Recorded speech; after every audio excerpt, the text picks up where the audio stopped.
सबको ओम शांति। आज हम अपने प्रिय छात्रों और जो हमारे सामान्य साहित्यिक रुचि वाले श्रोता हैं उनके लिए एक बहुत प्रख्यात साहित्यकार, जिनके कारण हिंदी साहित्य को हम गर्व महसूस होता है, जिन्होंने जैसे दुर्गा सप्तशती है और भगवद गीता में जिसमें 700 श्लोकों का ही संग्रह है, उसी तरह से 700 श्लोकों का एक सतसई लिखा है। तो हमें लगता है आप समझ गए होंगे, जब सतसई की बात आती है हिंदी साहित्य में तो एक सतसई जो सूर्य के समान चमक रहे उसका नाम है बिहारी सत। तो बिहारी जी के दोहों का हम आज अध्ययन करने चल रहे हैं, तो आप लोग ध्यान से सुने। पहला दोहा क्या है? सोहत ओढ़े पीत पट श्याम सलोने गात। सोहत ओढ़े पीत पट श्याम सलोने गात, मनो नील मन शैल पर आतप परो प्रभात। तो ऐसे भगवान श्री कृष्ण को हमारा प्रणाम है, चरण वंदन है, स्नेह निमंत्रण है कि वो परमात्मा अपना पीला वस्त्र पहने हुए बहुत अच्छे लग रहे हैं। देखिए, एक कवि जो है भगवान की आराधना कर रहा है और आराधना में भी उसकी जो त्रिभंगी मूर्ति है, जो उसका बांकपन है, वो कितना बढ़िया से सुंदर से वर्णन कर रहा है कि सोहत माने अच्छा लगना, लुकिंग गुड। सोहत ओढ़े पीत पट, किसी चीज़ को धारण करना, पहनना, अपने ऊपर ओढ़ लेना। पट माने वस्त्र। श्याम सलोने गात, गात माने शरीर, और सलोने माने हल्के सांवले रंग के भगवान कृष्ण हैं। तो भगवान श्री कृष्ण के सलोने शरीर पर जो उनका पीला वस्त्र है बहुत ही अच्छा लग रहा है। कैसे अच्छा लग रहा है? कवि देखिए क्या दे रहा है, उत्प्रेक्षा अलंकार का बहुत ही सुंदर उदाहरण है। मनो नीलमणि शैल पर, मानव नीलमणि ब्रज भाषा का सौंदर्य है। नीलमणि पर्वत पर, शैल माने पर्वत पर, आतप परो प्रभात, प्रभात माने प्रातः की किरणें उस नीलमणि पर्वत पर पड़ रही हैं और वो सुनहले रंग का हो गया है। तो ऐसे भगवान श्री कृष्ण को मेरा प्रणाम है, जो बहुत ही सुंदर दिखाई पड़ रहे हैं, बहुत ही सुंदर लग रहे हैं, जिनके ऊपर पीला वस्त्र बहुत सुंदर लग रहा है। जिस प्रकार से नीलमणि पर्वत पर प्रातः की किरणें पड़ने पर वो सुंदर लगता है। अगला दोहा देखिए, कहलाने एकत बसत। कहलाने एकत बसत अहि मयूर मृग बाघ। कहलाने एकत बसत अहि मयूर मृग बाघ। अहि माने होता है मयूर, अहि माने सर्प, मयूर माने मोर। अब देखिए, सर्प और मोर की दुश्मनी है। सर्प अगर मोर को देखता तो भागने लगता है और मोर अगर सर्प को देखे तो खा जाता है। मृग और बाघ, अगर बाघ मृग को देखता है तो खाने के लिए उसको मार देता है। जगत तपोवन सो कियो दीर्घ दाघ निदाघ। जगत माने क्या है? इस संसार को तपोवन, तपोवन की तरह। तपोवन की विशेषता क्या है कि वहां पर सारे प्राणी हिंसा भूल जाते हैं। तो हिंसा भूल जाते हैं तो क्या करते हैं कि उसमें स्वाभाविक दुश्मनी समाप्त हो जाती है। जैसे आपने मतंग ऋषि का आश्रम सुना होगा रामायण में, जहाँ सबरी रहती थी, तो वहाँ पर कोई जीव हिंसा नहीं करता था। वहाँ मृग और बाघ भी क्या शाकाहारी हो गए थे, वो भी घास फूस खा के जीते थे, तो मृग को मारते नहीं थे। तो इसी तरह से दीर्घ दाघ निदाघ, दीर्घ माने बहुत बड़ी, ठीक है, गर्मी, बहुत बड़ा गर्मी का जो अवसर है उसमें क्या होता है, जब गर्मी पड़ती है तो सारे जीव शिथिल हो जाते हैं और अपना बैठ करके कहीं छाया में बैठे रहते हैं। तो शेर भी अपना क्या करना है, हिंसक वृत्ति भूल जाता है, और मयूर भी शिकार नहीं कर रहा है। तो सांप, मयूर, मोर, हिरन और बाघ वगैरह सब एक साथ रह रहे हैं। कैसे रह रहे हैं? भयंकर गर्मी के कारण अपनी सब हिंसक वृत्ति भूल गए। तो यह कवि ने गर्मी का जो वर्णन किया है, जो हमारे 12 मासा वर्णन है, 6 ऋतुओं का वर्णन है, उसके तहत इन्होंने ग्रीष्म ऋतु का वर्णन किया है कवि बिहारी जी ने। अगला देखिए, भगवान श्री कृष्ण से ही संबंधित है। भगवान श्री कृष्ण की चपल लीलाओं का वर्णन कितना अच्छा से कवि ने किया है कि बतरस लालच लाल की मुरली धरी लुकाए। लुकाए माने छिपा देना। तो क्या किया गोपियों ने कि बतरस लालच लाल की मुरली धरी लुकाए, शौं करें भौहन हंसें। शौं करें भौहन हंसें, दैन कहें नट जाए। दैन कहें नट जाए, नट जानो इनकार कर देना, और शौं करना मतलब कसम खाना। भौहन हंसे, अपने भौहों से, भ्रुकुटियों से हंसना, और दैन कहे देने की कहती हैं, फिर इनकार कर देती हैं। तो बतरस लालच लाल की, बतरस माने बातों का रस, बातों के रस को पाने के लिए, बात करने के लिए मुरली धरी लुकाए। लाल की माने भगवान श्री कृष्ण की मुरली को गोपिकाओं ने चुरा लिया है और क्या कर रही हैं, एक बार देने को कहती हैं, कसम खाती हैं, फिर भौं से उनके हंसी भी दिखाई पड़ती है और नट जाए माने इनकार कर देती हैं, देती नहीं है। तो भगवान श्री कृष्ण को परेशान करने के लिए गोपिकाओं ने उनकी मुरली चुरा लिया है और उनको बात करने की इच्छा हो रही है, जिसे भगवान श्री कृष्ण बातें तो कर रही हैं लेकिन मुरली नहीं दे रही हैं। तो देखिए, एक ही दोहे में कवि ने कितनी चेष्टाओं का वर्णन कर दिया है। तो ये इसे आप संजोग भक्ति रस तो है, ये कह ही सकते हैं, संजोग श्रृंगार का भी एक बहुत सुंदर उदाहरण है कि किस तरह से इशारों से और नाना प्रकार की चेष्टाओं से गोपिकाएं भगवान श्री कृष्ण से बातें कर रही हैं।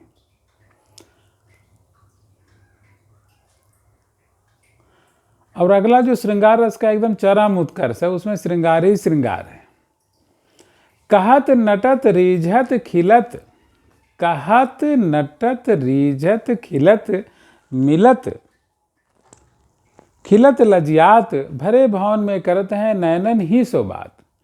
कहत नटत रीझत खिजत मिलत खिलत लजियात, कहत नटत रीझत खिलत मिलत खिलत लजियात भरे भवन में करते हैं नैनन ही सो बात।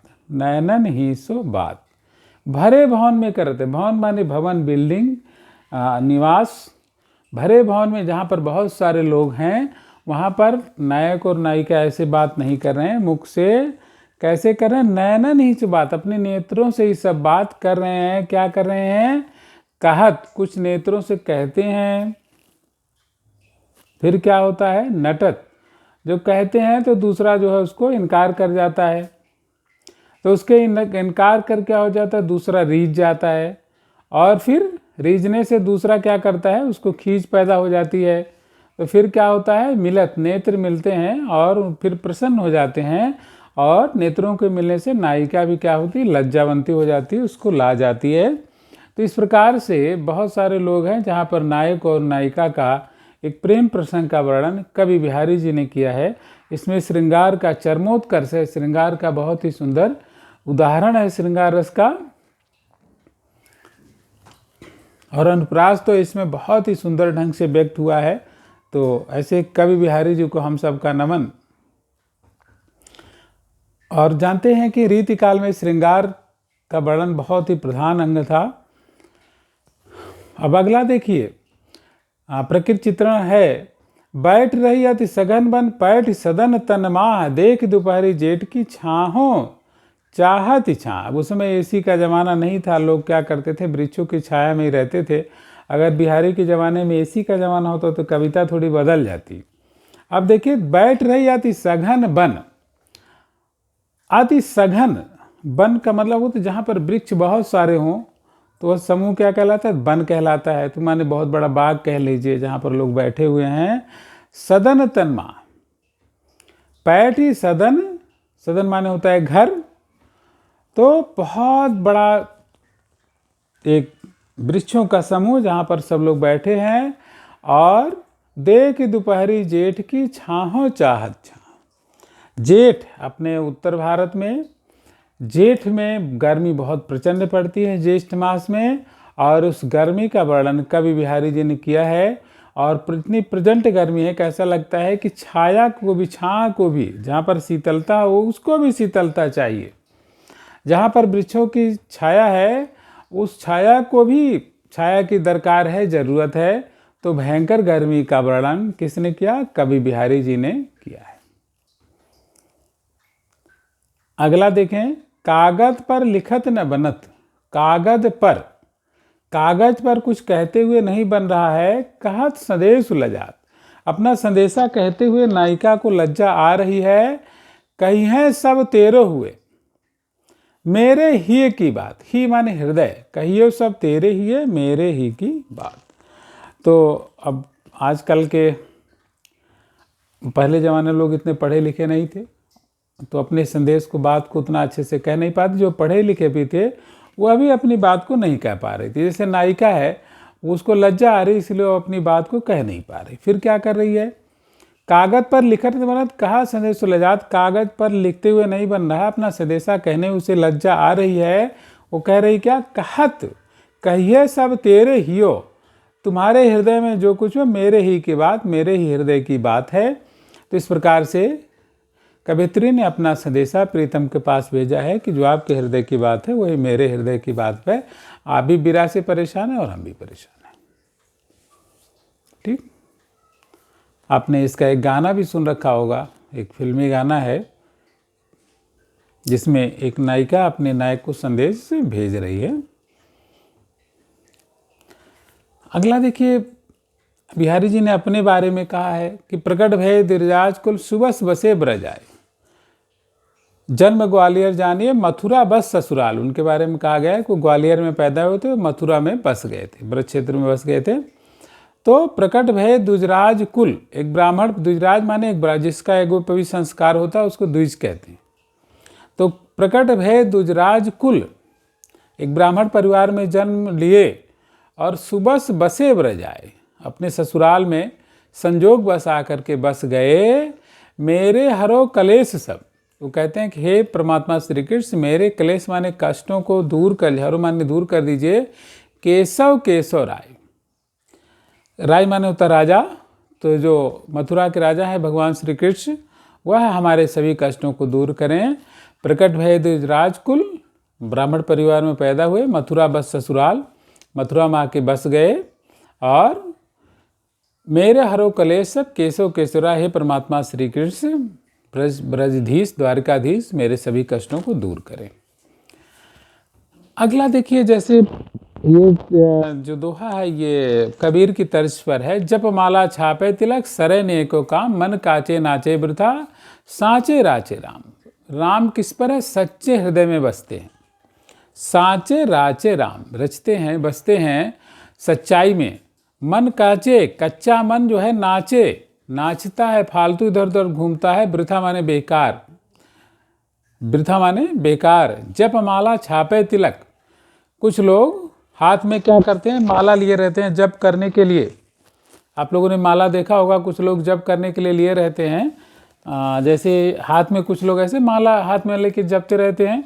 तो जप माला, और क्या किए, बड़ा सा तिलक लगा लिए, और क्या कर लिए, रंगीन कपड़ा पहन लिए। तो कभी कहता है जप माला छापे तिलक, बहुत ही सुंदर माला ले लिए, तिलक ले लिए और सुंदर कपड़ा पहन लिए। सरय ने को काम, इससे एक भी काम होता नहीं परमात्मा की ओर आगे बढ़ने के लिए, यह बिल्कुल ही काम नहीं आता है। फिर क्या होता है, मन काचे ना, कच्चा मन जो है इधर उधर नाचता रहता है। और भगवान किसको मिलते हैं, सांचे राज, जिसका हृदय में स्वच्छता है, जिसका हृदय से पवित्र है, उसी को परमात्मा मिलते हैं। तो कवि ने परमात्मा के लिए वाह्य आडंबरों का विरोध किया है और हृदय की सच्चाई पर बल दिया है। तो आपने यह कविता सुनी और कविता का भावार्थ सुना। आप अगर आपको कोई भी समस्या आती है तो ज़रूर कमेंट करें, और जो हमारा अगला आपके पाठ्यक्रम का है उसको ज़रूर देखें, ताकि आपकी कोई भी समस्या वो भी अगले पाठ की भी दूर हो सके। और एक बहुत छोटी सी चीज़ बताएंगे कि अगर आप नहीं सब्सक्राइब किए हैं तो कम से कम हमारे साथ जुड़े रहने के लिए इस चैनल को ज़रूर सब्सक्राइब करें। और सबको ओम शांति, धन्यवाद।